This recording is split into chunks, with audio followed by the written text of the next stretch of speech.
Everybody, and welcome back to the Breath of Fire 3 guide. We are at the top of McNeil Manor. Looks like, yeah, just the hero or the main character in Tipo. We'll be meeting up with Ree pretty soon here.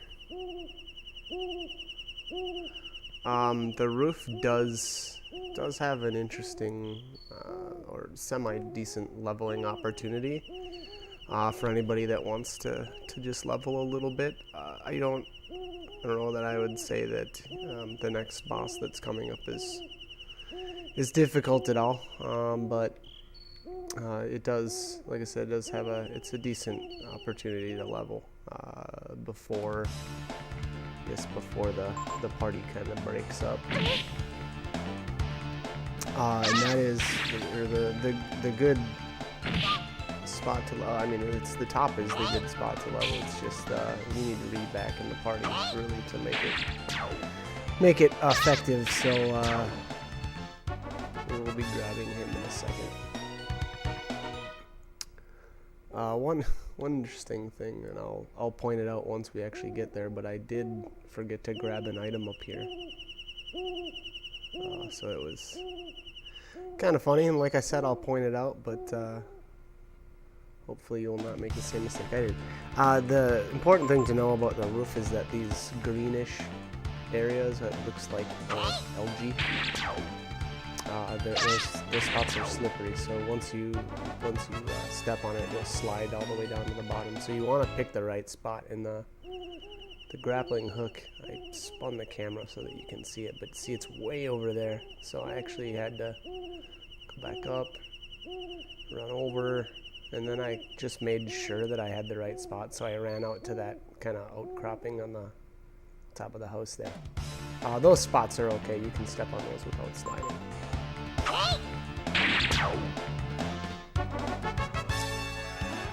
But yeah, not a whole lot else to say about the roof. Again, I would say, just make sure that you grab the item that I missed, and I will point that out.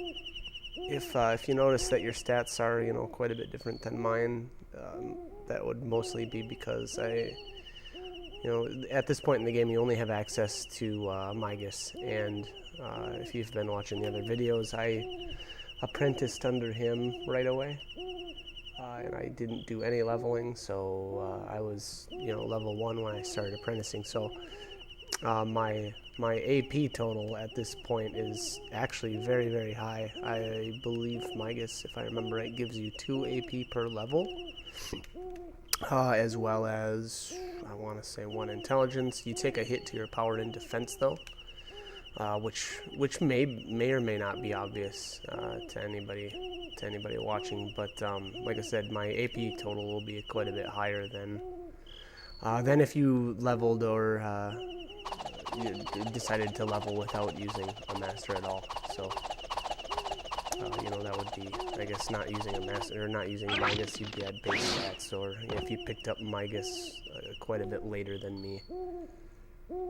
I guess if we'll just say for example's sake that if you picked Migas up and you were level 6, I believe my characters are at level 12 now. That would be a 12 AP difference. So yeah, again, that'll, if there's any discrepancy in stats, that's probably where it's going to be. And I kind of like this little back and forth between Ree and Tipo. Tipo's giving him a hard time. Well, Peter, fighting ghosts, and we thought you might be taking it easy. So,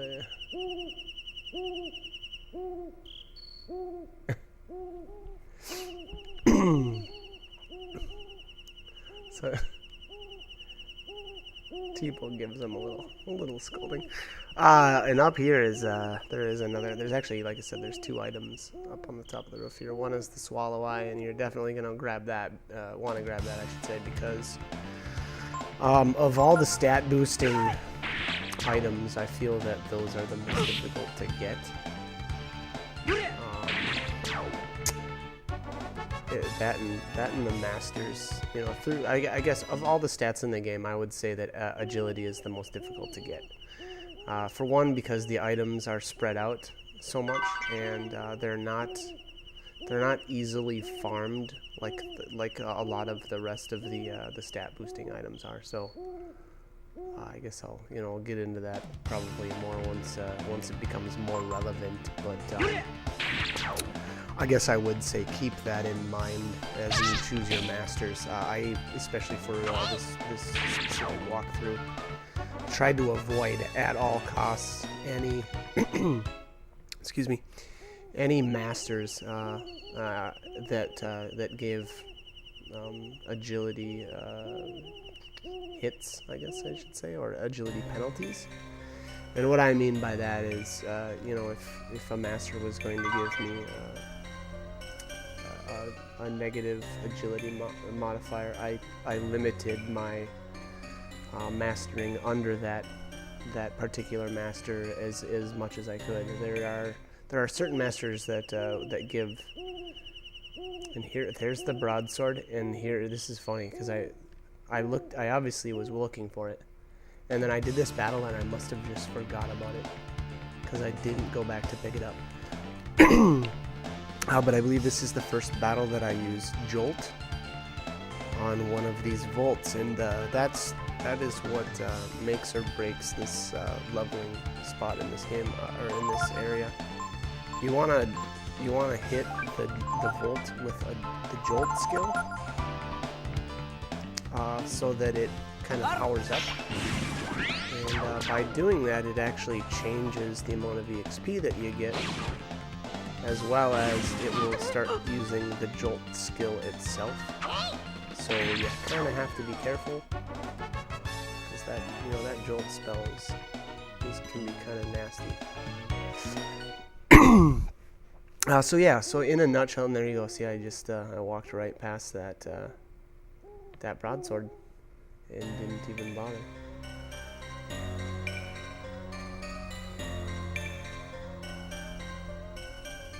Let's see here.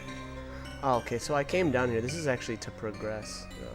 This is the final room, but I went back upstairs because I decided I was going to level a little bit, and I hadn't fully finished exploring this area, if I remember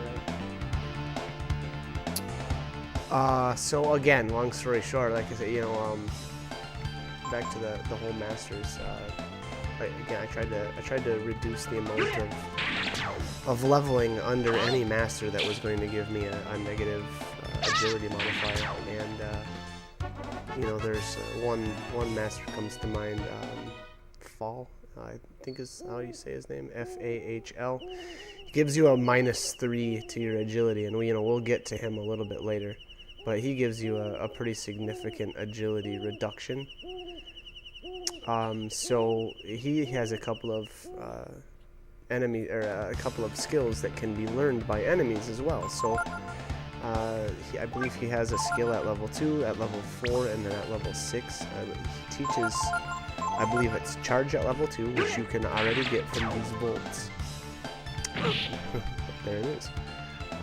And then he teaches counter at 4, which I don't believe you can learn from any enemies. So you actually have to apprentice under him for 4 levels straight, mind you. And that is one important thing to remember about the whole master system, is when you are trying to get skills, you have to level them. You have to stay under them for those levels in a row. You can't do 2 under a master and then switch masters and take a level and then go back to them. That's not how it works. You have to do the levels right in a row. So anyway, so back to Fall. He has counter at level 4, and then he does have another skill, which I believe is resist at 6 levels under him, but that can be learned from an enemy. So again, I would say, for my playthrough anyway, I tried to avoid those agility reductions. So in that particular scenario, I apprenticed, I guess you could say apprenticed under fall for those 4 levels, and then I made sure to switch to a different master. So it looks like I saved, and then I just cut out all of my battles getting back to the final area here. So I didn't want to. Like I said, I did a little leveling. I think I gained 2 levels on each of the characters before I continued. So I didn't want to have to make you guys sit through all that. So here we finally have McNeil, and he's chasing around a girl.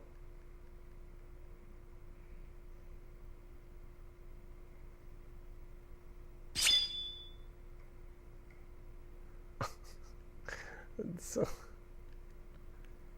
so weird. He hides behind the woman. You know, so a little cowardly. Or quite cowardly. But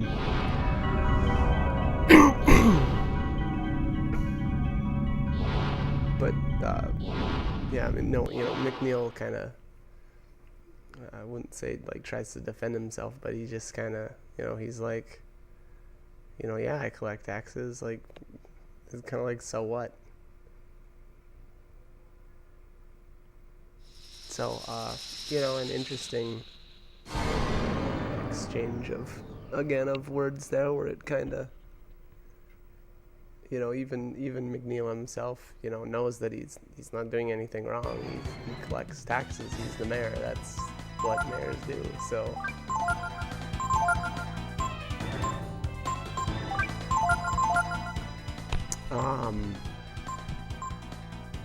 I would say, or I would suggest stealing from him. I believe he's got a magic shard. It should, yep, there it is. It increases your AP by 1. Again, you know, with all the other stat bits and items, I wouldn't say that it's gonna make or break you, but if you're, you know, doing that you're here, you may as well get it, I guess. So it looks like Ree's got enough agility to get an extra turn, but the other 2 do not yet. So not that that's gonna make or break you either. This fight is incredibly easy, especially with the 3 silver knives that I had. So he did not last long, and I used snap a couple of times, just because. So I wanted to see if I could land a defense down on him. And I don't know if I did or not, but I really should have maybe tried some other skills like charge and whatnot, but there it is. Boy, I'm just predicting my battles. Oh, and then I missed. Great. So that's too bad. I'm curious what that would have hit for. And I don't know if I tried it again. I have a feeling that I didn't, because the silver knives were just doing so much damage that I didn't really feel like I needed to get real creative with the skills, I guess.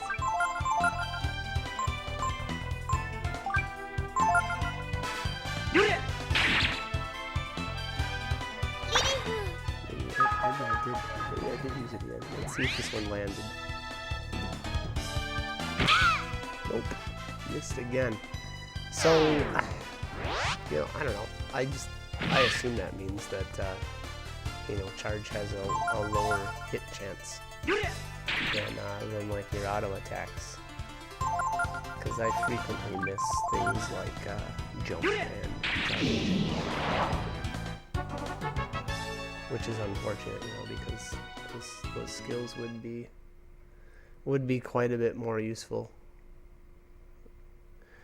You know, jump itself has such a randomized damage chance anyway that I don't know how useful that skill ever is, but I personally don't care for the randomized damage. I tend to stick to the attacks that I know are going to hit more often.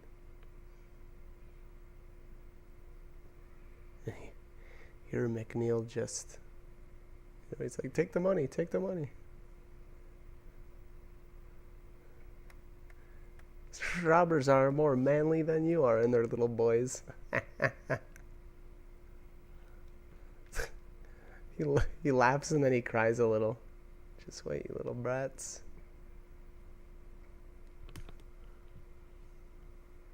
Show you who's the real power here. That's kind of ominous.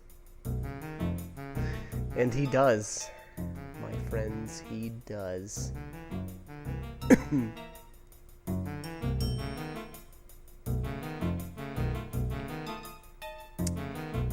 So there they did what, they did what they set out to do. The real trouble wouldn't begin until the next day. I thought it was weird that they wrote it like this.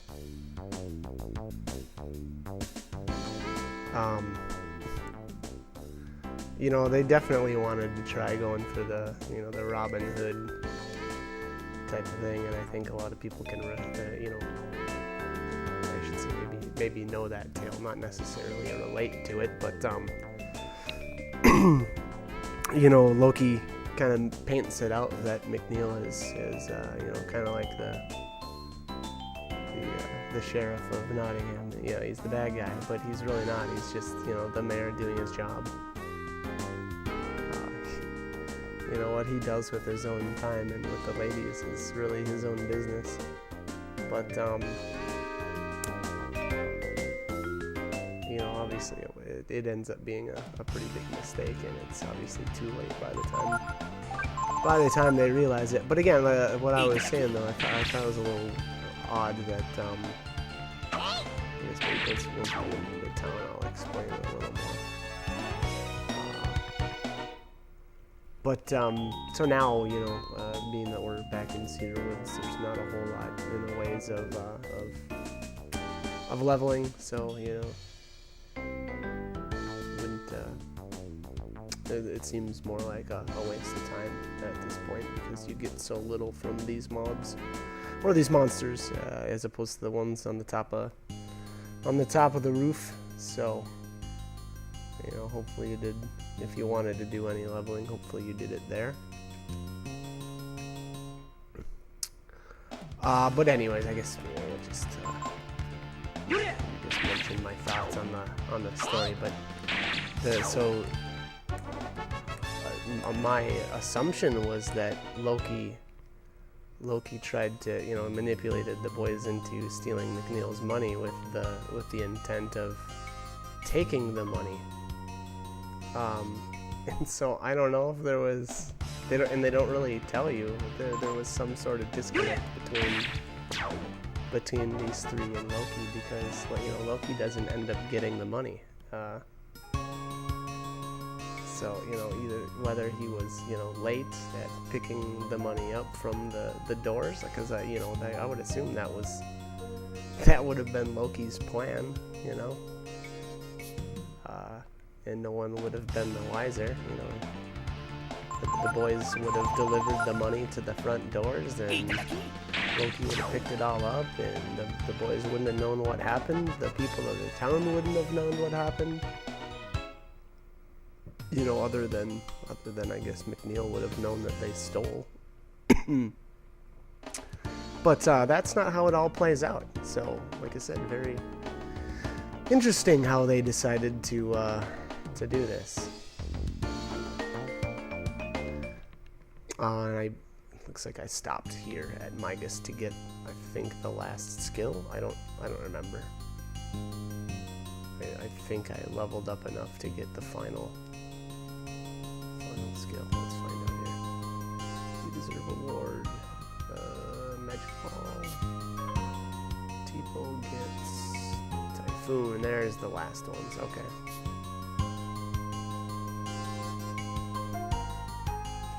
So I did learn Typhoon. I want to say that's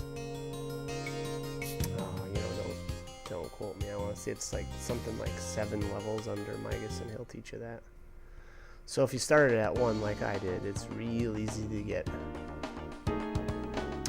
I guess it's easy enough to get if you wait until like 6 or so, but maybe not quite as easy. All right, so we're back in town.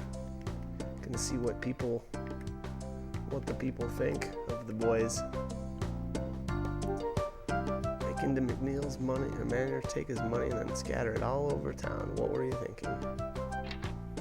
Well, I'll tell you what they were thinking.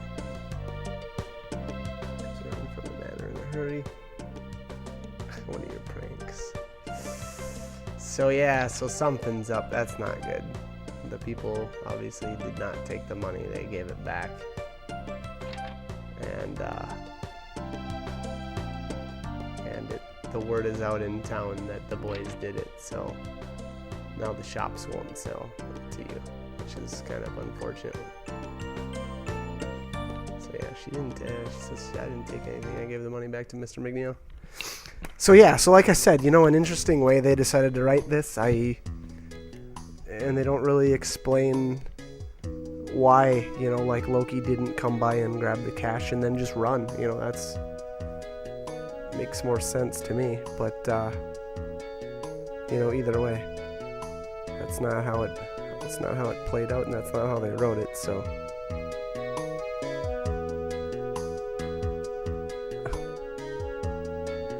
McNeil is, Loki. Alright. Just don't talk about that here. This is funny.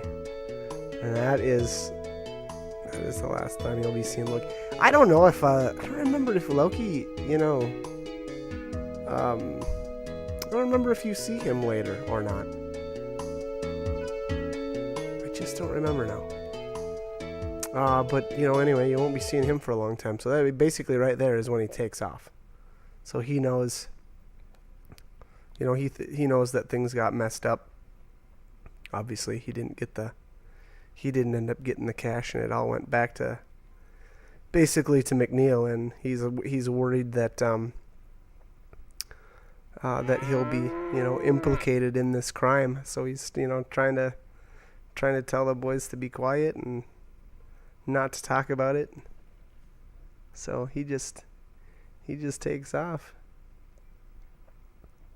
And I do like Bunyan's dialogue here. He's obviously angry at the boys, and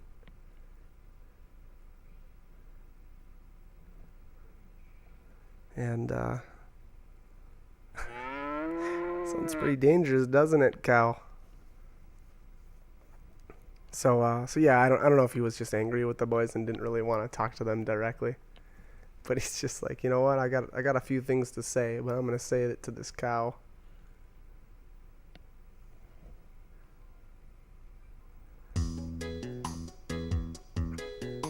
So Ree, being the, I don't know if I'd say father figure, but the protector, realizes that they made a huge mistake and they better get back home.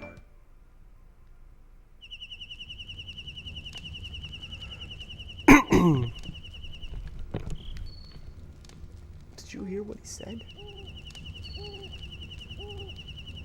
One interesting thing I should have mentioned earlier, but it's kind of a fun, you kind of get some fun dialogue or some, interesting dialogue if you talk to the characters. Like before major plot points, and you break camp and go to go outside to go to a camping spot, and then just talk to the people. They're usually sitting around the fire or inside the tent, and they usually have something to say about the current situation. So I feel you get a little more out of the story if you, and definitely you talk to more NPCs. I really powered my way through the game. I didn't talk to very many NPCs at all unless it was absolutely necessary, which again you don't get as much out of the story that way. So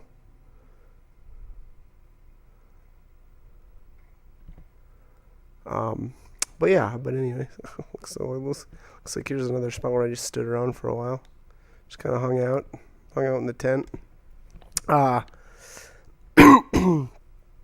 right around this point, I would say it is a safe point to unequip Ri and Tipo, as they will be leaving. They will be leaving basically right after this. I would recommend, if you haven't already, steal bent swords from the goblins and just equip them with the bent swords, and then remove the rest of their equipment. Because again, they will be leaving, and there's no sense in sending them off with, silver knives. I guess one other thing I would say, it may not be a bad idea, and this is by no means the point of no return, but you are going to be soon. You're going to be crossing the mountain and I would say before you cross to pick up a bunch of silver knives so that you can just go do some fishing, pick up some silver knives, because you're going to need a lot of cash, especially if you want to do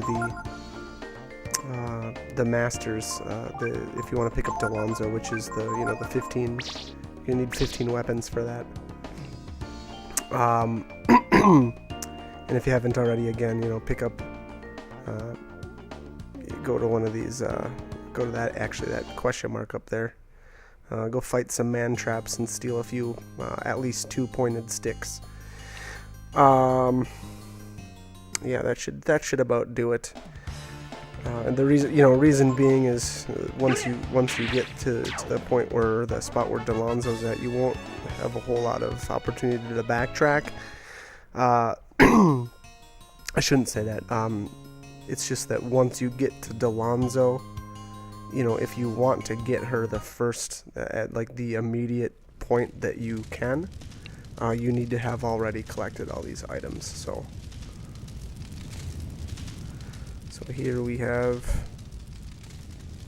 the hideout on fire, and if obviously the boys are definitely gonna know now that they screwed up.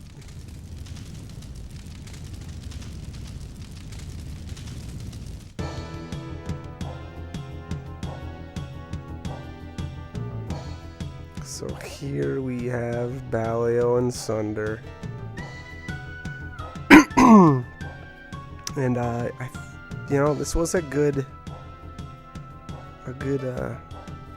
plot twist.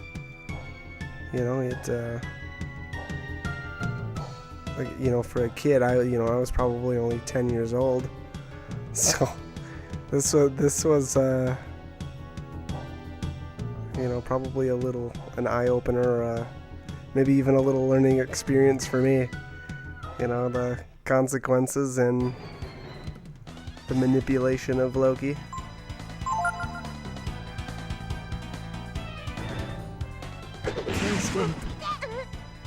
And I wasted that turn. I don't know what I was trying to do, but fun fact, you can't win this fight. I tried stealing from these guys, and I just could not. I couldn't steal. I could not get it. Interestingly enough, if you do want to horse around in this fight, you can.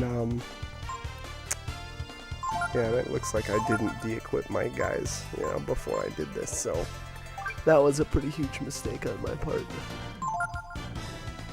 Because I think 2 silver knives then left my inventory, and like I said, those are very expensive, and they can be sold for quite a bit.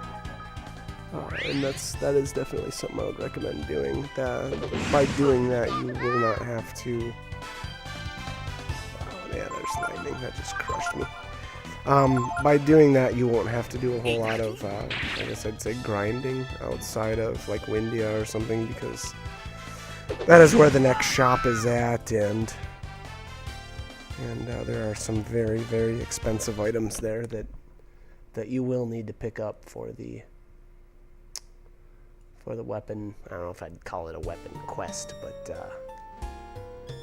just so that you can get Delonzo. And here, obviously, the hero wakes up alone, and probably area looks, I'm guessing, familiar to everybody.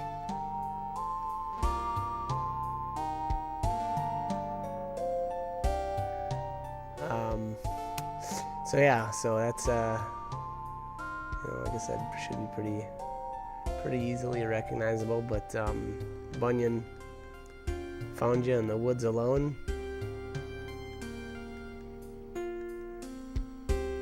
Which, you know, again, another kind of weird plot twist. Like, afraid that Rhea and Tipo were, and I thought that they, you know, first time I played this, I just assumed they had died.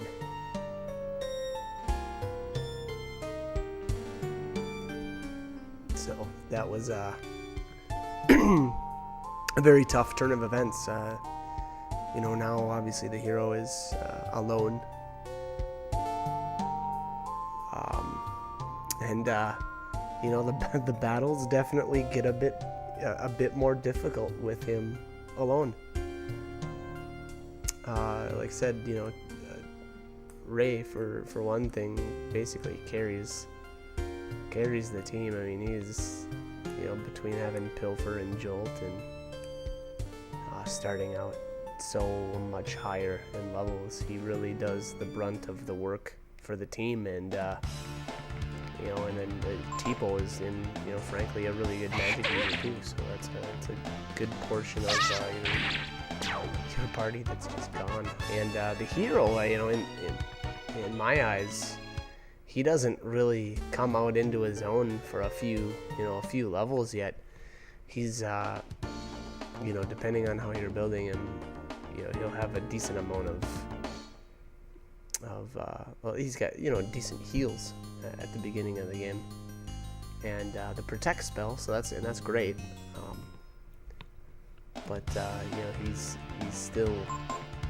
got a long ways to go before he gets, you know, really powerful. So it can be a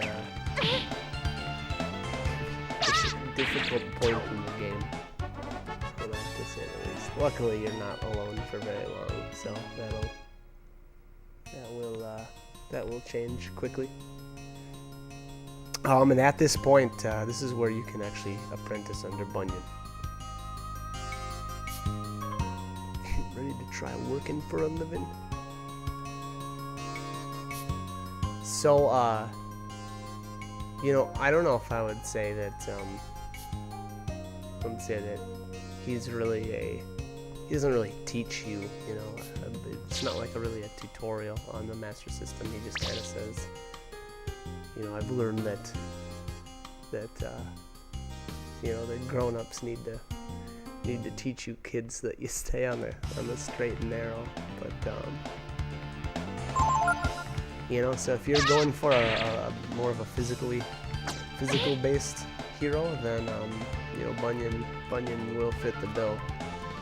Again, though, he does have some pretty severe penalties, especially for the intelligence. So, again, I did not decide to master under him.